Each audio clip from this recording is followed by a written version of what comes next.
Caríssimos, neste pequeno vídeo eu vou discutir a definição de probabilidade. Eu vou tentar mostrar a definição mais rigorosa de probabilidade. Vou mostrar os problemas que aparecem quando nós tentamos definir probabilidade de uma maneira muito simplista.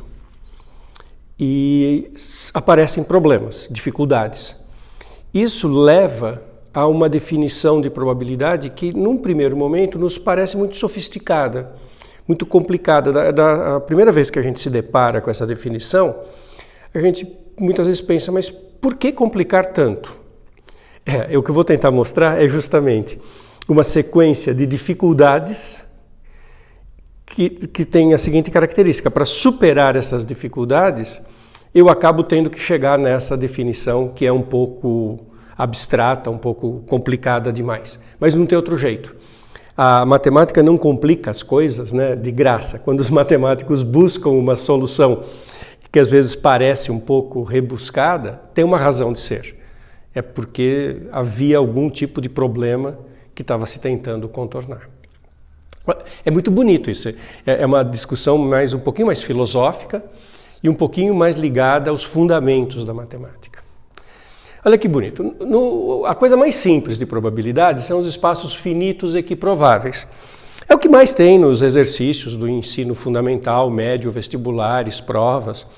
Uma outra situações em que você tem um espaço amostral que é finito e equiprovável. Lançamento de dados, de moedas, e faz-se ali construções. Eu usei já vários exemplos desses nessa minha sequência de vídeos. E é tudo bonitinho.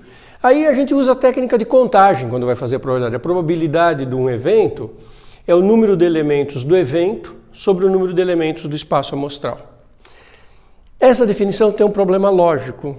Ela tem o fenômeno da circularidade. Ela não definiu nada, na verdade. Porque eu digo que essa é a fórmula de probabilidade, então eu vou conceituar probabilidade, eu uso uma fórmula, mas digo que só vale nos espaços equiprováveis. Aí você fala, mas o que é um espaço equiprovável? Um espaço equiprovável é aquele em que cada elemento individualmente tem a mesma probabilidade. Para falar em probabilidade eu usei equiprovável. Para definir equiprovável eu uso probabilidade. É isso que é ser circular. Não estou definindo nada, porque para definir um eu uso o outro, para definir o outro eu uso um. Isso não está logicamente correto. Parece um dicionário que, para explicar uma palavra, usa um sinônimo, e para explicar o sinônimo usa a primeira palavra, e aí a gente fica andando em círculos. Talvez não fosse tão grave lidar com isso. As pessoas aprendem probabilidade na escola, passam por isso, não criam um grande transtorno. Mas é um problema, lógico, está ferindo uma questão fundamental aí em matemática. Isso não é uma boa definição.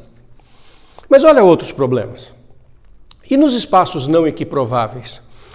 Se você olhar a sua história com probabilidade, as coisas que você já aprendeu, você vai ver que nos espaços não equiprováveis, as pessoas constroem a probabilidade e não dizem o que é probabilidade de uma maneira abstrata. Age-se assim, por exemplo, imagine que um dado que tem os 6 resultados, mas que o dado foi alterado. Então ele já não é mais um dado honesto. A probabilidade de sair o número 6 foi aumentada para 1/3. O dado está lá desequilibrado. Tá? E que os outros números saiam eventualmente com a mesma probabilidade, do 1 ao 5, probabilidade de 2/15, e essa soma aqui dá 1. Então, eu não digo qual é o conceito de probabilidade, eu digo que a probabilidade dos pontos isolados estão dadas aqui numericamente, e aí eu estendo aditivamente, por reunião. Aí eu digo que a probabilidade do evento 1 ou 6, eu faço a soma do 1 mais a soma do 6.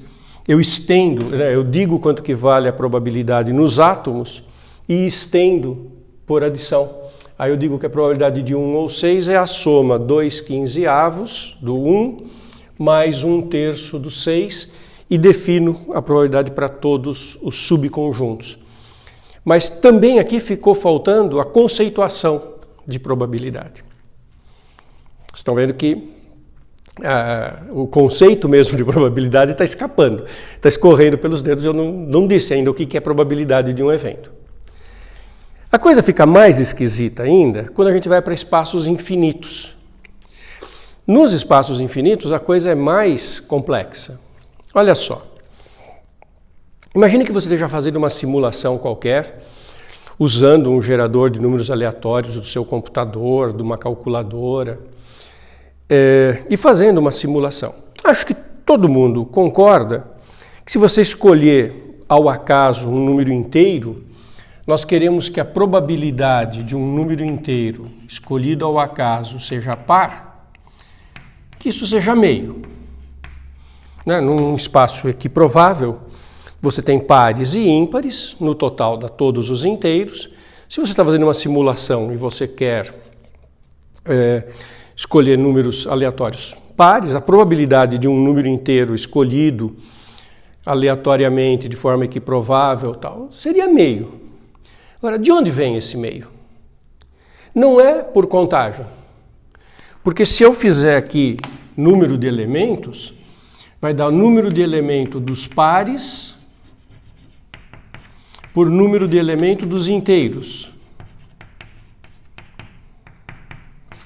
Só que os dois são infinitos.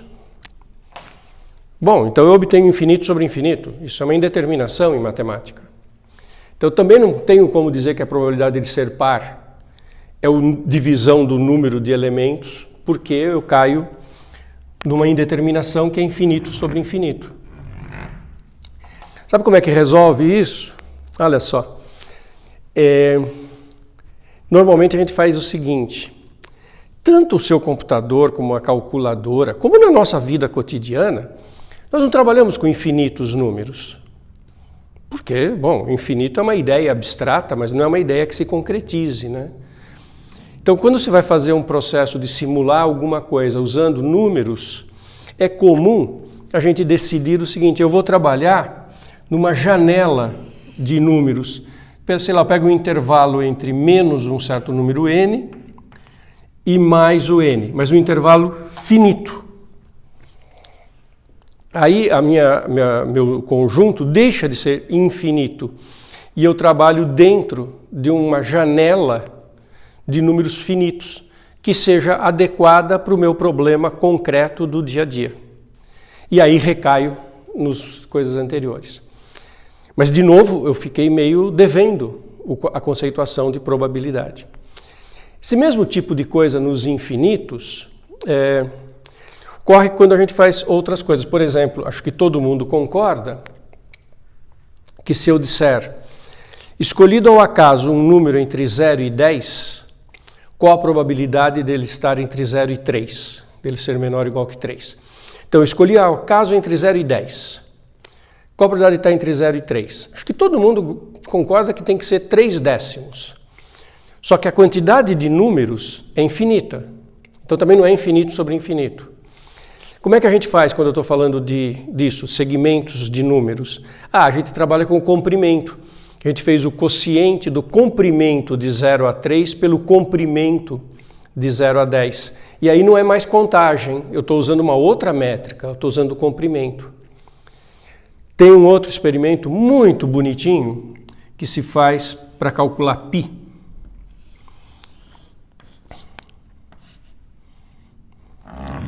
Pensa no quadrado de lado 1 num sistema de coordenadas eixo x e eixo y. E usa um gerador de números aleatórios, desses que tem nos computadores, nas calculadoras, para gerar um par de números aleatórios entre 0 e 1. O primeiro você usa como abscissa, gera um x aleatório. O segundo você usa como ordenada. Aí você encontra um ponto que está sendo escolhido ao acaso no quadrado 0, 1. E aí você olha se a distância desse xy ao zero, por aquela fórmula da distância da geometria analítica, se essa distância é maior ou menor que 1. Observa o seguinte: se ela for maior do que 1, esse ponto gerado ao acaso está fora do pedaço de círculo de raio 1. E se essa distância for menor do que 1, esse ponto gerado aleatoriamente está dentro do círculo. Então, o procedimento muito bonitinho que ele leva ao cálculo de π é o seguinte: você faz muitas vezes esta simulação. Calcula muitos pontos a partir de duas coordenadas, abscissa e ordenada, geradas de forma aleatória entre 0 e 1, e observa os pontos que você vai obtendo. Aí imagina que você fez isso e que você tem uma grande quantidade de pontos, n. E você verifica quais estão dentro do círculo, quais estão fora. Então você vai ter aqui o n1, que é o número de pontos que ficaram dentro do círculo.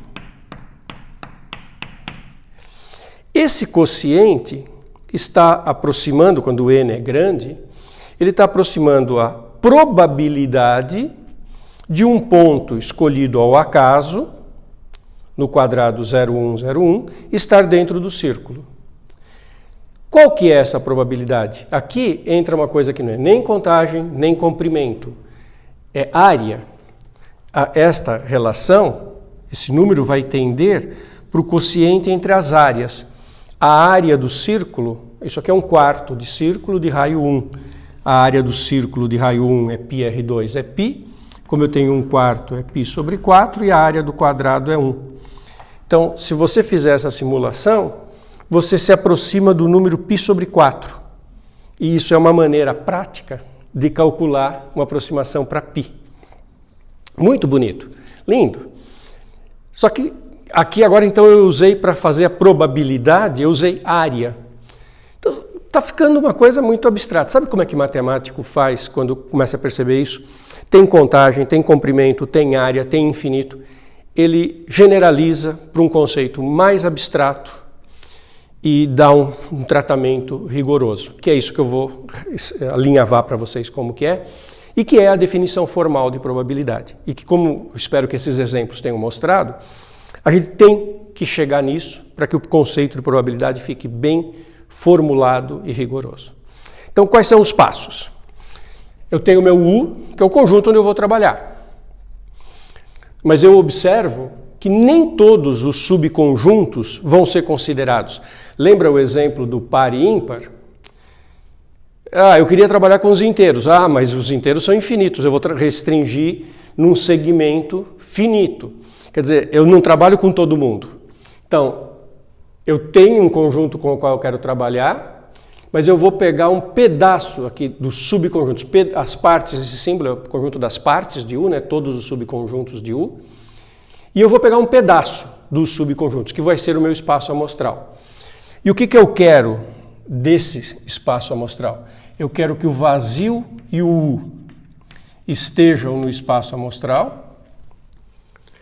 Eu quero que, se um A esteja no espaço amostral, o complementar esteja no espaço amostral.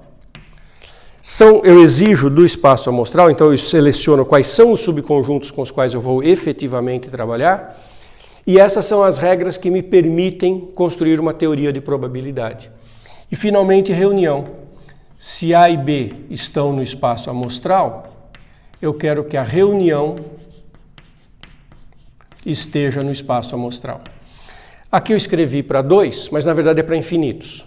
A gente faz isso com uma família de conjuntos. Se A's estão no espaço amostral, eu quero que a reunião de todos os A's esteja no espaço amostral, mesmo que sejam infinitos. Então, eu defino qual é o conjunto de conjuntos com os quais eu vou efetivamente trabalhar. E aí eu introduzo uma coisa que chama uma medida finita. O que é medida? É a extensão genérica daquilo que num momento foi área, no outro momento foi comprimento, no outro momento foi contagem. Sabe o que é uma medida? É uma função que está definida nos subconjuntos do espaço amostral, valores em R. Eu quero que a medida de cada conjunto seja maior ou igual que 0, medida no sentido de positivo, porque é a minha métrica. Ora a medida será área, ora será comprimento, ora será número de elementos, positiva. Eu quero que a medida do vazio seja zero. Eu quero que a medida do espaço inteiro seja finita. Olha aqui, eu já evitei todas as coisas complicadas do infinito. Eu introduzo uma medida finita no meu espaço. Só trabalho com medidas finitas. E que seja aditiva. Aditiva quer dizer que ela respeita a reunião. A medida da reunião de eventos é a medida do primeiro mais a medida do segundo, desde que a intersecção seja vazia. Quando dois conjuntos não têm intersecção, a medida da reunião é a soma das medidas. Então, qualquer função que tenha esta propriedade, eu chamo de medida. E aqui também não é só para dois, é para infinitos. Então, se eu tiver medida de uma reunião de AIs, é a soma da medida de todos os AIs, desde que AI inteira J seja vazio. E aí, fechou. Se eu tenho meu espaço amostral caracterizado e uma medida finita, aí o que é a probabilidade de um evento? É a medida do evento pela medida do espaço inteiro. E isso, definido desta forma, conceitua de maneira rigorosa, abstrata e geral a ideia de probabilidade. E aí, nos exemplos, eu tenho que dizer quem vai ser o espaço amostral, quem vai ser a medida. E aí a probabilidade vai ser sempre o quociente das medidas. É muito bonito, é sofisticado, mas tinha que ser assim. Legal?